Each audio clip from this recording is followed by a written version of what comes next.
Millionaire scammed black families for $22 million. Then, one black woman exposed everything. Enjoy the story. The morning sun cast long shadows across Sweet Haven Bakery as Lucia Williams wiped flour from her weathered hands. At 58, her movements carried the practiced grace of someone who had spent decades caring for others. First as a nurse in Chicago's South Side hospitals, now as owner of this small sanctuary. The display case gleamed with fresh cornbread and golden dinner rolls that would feed families throughout the neighborhood. Her brown eyes, framed by silver-streaked hair pulled back in a neat bun, surveyed the shop that had become her world. After losing her daughter Michelle in a car accident 3 years ago, 2 photographs sat beside the register. Her late husband James in his postal worker uniform, and Michelle with 8-year-old twins Marcus and Maya, now in Lucia's care. The children's backpacks hung on hooks by the door, ready for another day of juggling grandmother duties with keeping her dream alive. The bell above the door chimed as Thomas Bellamy entered, his presence immediately commanding attention. Everything about him screamed success. The crisp white linen suit, gold Rolex catching morning light, Italian leather shoes clicking confidently against worn linoleum. His smile was practiced, warm, the kind that made people feel chosen. Good. Morning, beautiful. I heard this was the best bakery on the South Side. Lucia nodded politely, noting how his blue eyes seemed to catalogue everything. The modest decor, the single owner-operator badge, the donation jar for the local church. Years of nursing had taught her to read people, and something about this man's too-perfect presentation made her shoulders tense. I'm here on behalf of Heritage Development Corporation, Thomas continued, pulling out a leather portfolio. We're identifying community leaders, people like you who really understand to their neighborhoods. He gestured toward the photos of her family. I can see you're someone who puts family first. That's exactly the kind of partner we need. Lucia's hands stilled on the counter as he spread glossy brochures across the surface. The images showed luxury condominiums with pristine grounds, happy families, mostly black faces, standing in front of beautiful homes. We're building affordable housing for working families, he explained, but we're not just another developer. 70% of our investors are from the community itself, people like you who understand what this neighborhood needs. His voice dropped conspiratorially. The returns are exceptional. We're talking about tripling your investment in 18 months. The bakery felt smaller with Thomas Bellamy in it, his confidence filling every corner. Despite her instincts, Lucia found herself drawn to the brochures. The families in the photos looked like her neighbors, her customers. The financial projections seemed almost too good to be true, which, she knew from years of hard living, usually meant they were. I appreciate you thinking of me, she said carefully, but I'm not really an investor, I just make bread. Thomas laughed, a rich sound that somehow didn't reach his eyes. That's exactly what makes you perfect. You're real, you're trusted. When we launch this project, we want people to see faces like yours backing it. He leaned forward, his voice taking on an intimate tone. Between you and me, Lucia, may I call you Lucia? This is about more than money. This is about lifting up our community. Imagine what you could do with triple your investment. College, funds for those grandchildren.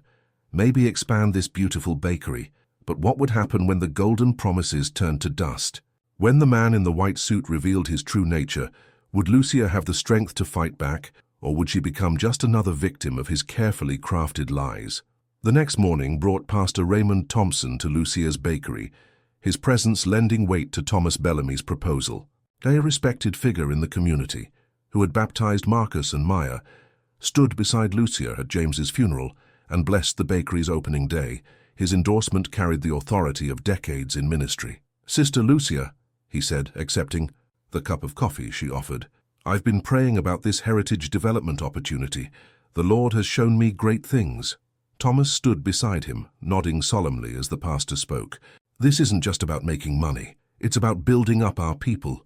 When I see what Brother Bellamy is trying to do, I see God's hand at work. The pastor's words carried the weight of scripture, of faith, of community trust. Lucia felt her resistance crumbling under the combined pressure of spiritual authority and seemingly divine opportunity. The following week, Thomas returned with additional testimonials. Mrs. Henderson from the beauty salon had already invested. So had the Johnsons who ran the corner market. Video testimonials played on his tablet, showing satisfied investors praising Heritage Development's integrity and results. The early investors are seeing returns already, Thomas explained, showing bank statements and transfer records. But we're closing this opportunity soon. The city permits are already approved and construction begins next month. Lucia studied the documents, her nursing background making her naturally detail-oriented. Everything appeared legitimate, corporate, letterhead, official-looking contracts, even a Better Business Bureau certificate. The pressure mounted as Thomas painted a picture of missed opportunity, of watching her neighbors prosper while she remained trapped in daily survival. That Sunday, Lucia knelt in the front pew of Mount Olive Baptist Church, her hands clasped in desperate prayer. The decision weighed on her like a physical burden. $22,000, her entire life savings, James's life insurance payout, the bakery's modest reserves. It represented everything she had scraped together through years of 12-hour shifts and careful budgeting, but it also represented Marcus and Maya's future, their chance at college, at opportunities she'd never had. The pastor's sermon that morning seemed to speak directly to her situation, about having faith in God's provision, about stepping out in trust. As the congregation sang Amazing Grace, Lucia felt a sense of peace settle over her shoulders. This was her chance to break the cycle of just getting by, to finally provide for her grandchildren the way she'd always dreamed.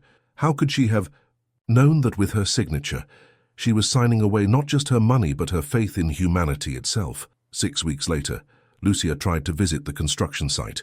The address Thomas had provided led to an empty lot with no sign of development. No workers, no foundation. Confused, she called the Heritage Development Office, only to reach a disconnected number. The downtown office space sat empty, with a for lease sign in the window. Panic began to flutter in her chest as she drove home, her mind racing through explanations that might make sense. But deep in her heart, a cold certainty was beginning to form. The next morning brought a cascade of devastating discoveries. The Heritage Development website had vanished. Thomas Bellamy's phone number went straight to generic voicemail. The bank statements he'd shown her were sophisticated forgeries, the Better Business Bureau certificate a fake. One by one, the pillars of legitimacy crumbled under scrutiny. Lucia sat in her empty bakery. She'd sold the equipment to invest in the project, staring at the worthless contracts in her hands. The ornate letterhead meant nothing. The promises were just ink on paper. The man she'd trusted with her future had evaporated like morning mist, taking with him not just her money, but her ability to provide for Marcus and Maya. The weeks that followed blurred together in a haze of desperation and shame. The bakery closed permanently, the for sale sign in the window a daily reminder of her failure. Lucia walked miles to discount grocery stores, counting every penny, watching her grandchildren's confused faces as their world contracted around them. The electricity was shut off, then the gas. At church, she sat in the back row, unable to meet the eyes of neighbors who had heard whispers of her situation. Well-meaning church members left grocery bags on her doorstep, their charity burning like acid in her throat. She had been the one who helped others, who baked for church events, who slipped $20 bills to struggling families. Now she was the object of pity, the cautionary tale others would whisper about. The darkest moment came on a sleepless Tuesday night, 3 months after Thomas Bellamy had disappeared. Lucia sat in her kitchen, a bottle of sleeping pills in her hand, calculating whether she had enough to end the pain permanently. Marcus and Maya were asleep in the living room. She'd sold their beds to pay rent, and the weight of her failure pressed down like a physical force. She had failed James, who had trusted her to be strong. She had failed Michelle, who had entrusted her children to Lucia's care. She had failed the grandchildren who depended on her for everything. The pills rattled in the bottle as her hands shook, the sound unnaturally loud in the dark kitchen. But as she twisted the cap, Marcus's voice drifted from the living room. He was talking in his sleep, something about school, about missing his grandmother's cookies. The simple innocence of his words cut through her despair like sunlight through storm clouds. Sunday morning arrived grey and cold, matching Lucia's internal landscape as she forced herself to attend service at Mount Olive Baptist Church. She hadn't been in 3 weeks, the shame too heavy to carry into God's house, but something, desperation, habit, or perhaps divine prompting, pulled her from bed and into her last decent dress. Pastor Thompson's sermon that morning seemed to speak directly to her wounded soul. His text came from Psalm 37. Commit your way to the Lord, trust in him, and he will act. But it was his closing words that struck her like lightning. God sees every injustice. He knows every tear. And sometimes, brothers and sisters, he chooses the most broken among us to be his instruments of righteousness.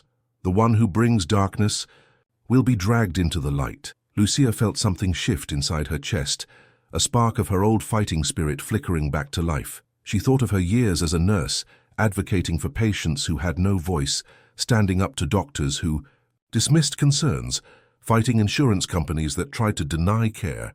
She had never backed down from a fight when others were counting on her. Walking home from church, Lucia made a decision that would change everything.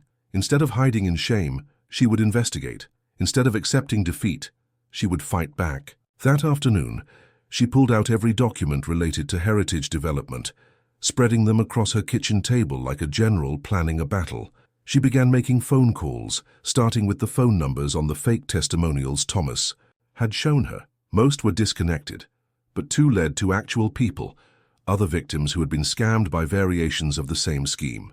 Mrs. Patricia Williams from Roseland had lost her entire retirement savings. Robert Chen from Chinatown had mortgaged his restaurant to invest in what he thought was a sure thing. Each conversation revealed new pieces of the puzzle, new victims who had been too ashamed to come forward. Have you ever experienced or known someone who experienced a situation where trusting the wrong person cost them everything they had worked for? Share your thoughts in the comments below.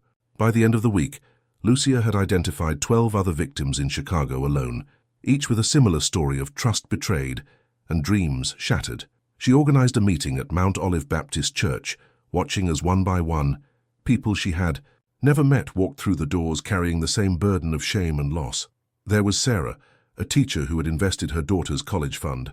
There was Miguel, a mechanic who had borrowed against his shop. There was Dorothy, a widow, who had been convinced to cash in her husband's pension. They sat in a circle in the church basement, sharing their stories with the tentative hope of people who had found others who understood their pain. Lucia listened to each account, taking notes, seeing patterns emerge in Thomas Bellamy's methods of manipulation. The group met weekly, their numbers growing as word spread through the community grapevine. Lucia emerged as their natural leader, her nursing background having taught her to organize, to advocate, to fight systems that tried to ignore the powerless. They began to piece together a comprehensive picture of Thomas Bellamy's operation. He had used multiple names and identities, but his methods remained consistent. Target tight-knit communities, gain the endorsement of trusted figures, create elaborate facades of legitimacy, then disappear with everything. The scope of his crimes became clear: $22 million stolen from over 200 families across 3 states. It was a systematic predation that had been ongoing for years. But what would happen when this quiet army of the forgotten decided to make their voices heard? Could one woman's determination to seek justice overcome a system that had ignored their cries for help? The breakthrough came when Lucia discovered that Thomas Bellamy had made a crucial mistake. In his haste to create the heritage development facade, he had used her name without permission to register one of the shell companies used in the scheme. The documentation was there in the Illinois Secretary of State records, her signature, forged on corporate documents she had never seen. It was a smoking gun that connected her directly to his criminal enterprise, evidence that could not be dismissed or explained away. Armed with this discovery, Lucia began reaching out to law enforcement, starting with the Chicago Police Department's Fraud Division. The initial response was discouraging. Detective Mike O'Brien listened politely to her story, but seemed skeptical of the scope of the fraud she described. "Ma'am, we get a lot of these investment scam reports," he explained, his tone suggesting he'd heard it all before. "Usually it's a civil matter. You'll need to contact a lawyer about getting your money back." Lucia felt the familiar sting of dismissal, the sense that her pain didn't matter, because she didn't matter. But she had spent too many years advocating for ignored patients to give up now. She thanked Detective O'Brien politely and moved on to the next name on her list. Frustrated but not defeated, Lucia turned to the media. Local television stations and newspapers received her calls, but most dismissed her story as too complex or not newsworthy enough. The Chicago Tribune's tips hotline led to a brief conversation with a junior reporter who promised to look into it, but never followed up. It seemed that the same invisibility that had made her community vulnerable to Thomas Bellamy also made their suffering invisible to those who might help. But Lucia had learned patience in her years of nursing, and she had learned persistence in her years of raising children. She would not give up. The turning point came through an unexpected source. Lucia's neighbor mentioned that her nephew worked for the Southside Voice, a small community newspaper that focused on local issues the major media outlets often overlooked. When Lucia called, she reached Marcus Rodriguez, a young journalist, who had grown up in the neighborhood and understood the dynamics of trust and betrayal that Thomas Bellamy had exploited. Marcus listened to her story with growing interest, asking detailed questions about the scope of the fraud and the number of victims involved. "This is huge," he said, after reviewing the documentation Lucia had compiled. "This isn't just a local story. This is a systematic attack on vulnerable communities." Marcus's investigation took 3 weeks, during which he interviewed dozens of victims, verified financial records, and tracked down the real Thomas Bellamy through public records and court documents. What he discovered was even worse than Lucia had imagined. Thomas Bellamy was actually Thomas Bradford, a repeat offender who had been running similar scams for over a decade. He had targeted immigrant communities in California, elderly populations in Florida, and now black communities in the Midwest. His methods were refined by years of practice, his psychological manipulation honed to perfection. The article Marcus wrote was comprehensive, devastating, and impossible to ignore. It ran on the front page of the Southside Voice with the headline, "The Predator in a White Suit: How One Man Stole $22 million from Chicago's Most Vulnerable Families." The story exploded across social media within hours of publication. Local television stations that had ignored Lucia's calls were suddenly interested, demanding interviews and follow-up reports. The Chicago Tribune ran their own investigation, confirming and expanding on Marcus's reporting. National news outlets picked up the story, framing it within the broader context of financial fraud, targeting minority communities. Thomas Bradford's photograph, the same charming smile that had convinced so many to trust him, appeared on wanted posters and news broadcasts across the country. The pressure on law enforcement became overwhelming, and within days, a multi-agency task force was formed to investigate heritage development and track down its founder. The arrest came 2 weeks later, as Thomas Bradford attempted to board a private jet at O'Hare International Airport. FBI agents found him carrying multiple passports, over $50,000 in cash, and detailed records of potential new victims he had been cultivating in Houston. In his hotel room, investigators discovered computers containing the complete records of his Chicago operation, including financial statements showing exactly where the stolen money had gone. The evidence was overwhelming and undeniable. Thomas Bradford was charged with wire fraud, money laundering, and running a continuing criminal enterprise. Standing in the federal courthouse on the day of Thomas Bradford's sentencing, Lucia felt the weight of 200 families' hopes resting on her shoulders. She had practiced her victim impact statement dozens of times, but facing the man who had destroyed so many lives required every ounce of courage she possessed. Thomas Bradford sat at the defendant's table in an orange jumpsuit, his previously perfect appearance now disheveled and defeated. When Lucia approached the microphone, her voice was steady and clear. "Your Honor," she began, "this man didn't just steal money from us. He stole our dignity, our peace of mind, our faith in each other. He targeted us because he thought we were powerless, that we would suffer in silence." She paused, making eye contact with Bradford, whose gaze fell to the table. "But he was wrong. We found our voices. We found each other. And we're here to take back what he stole. Not just our money, but our power."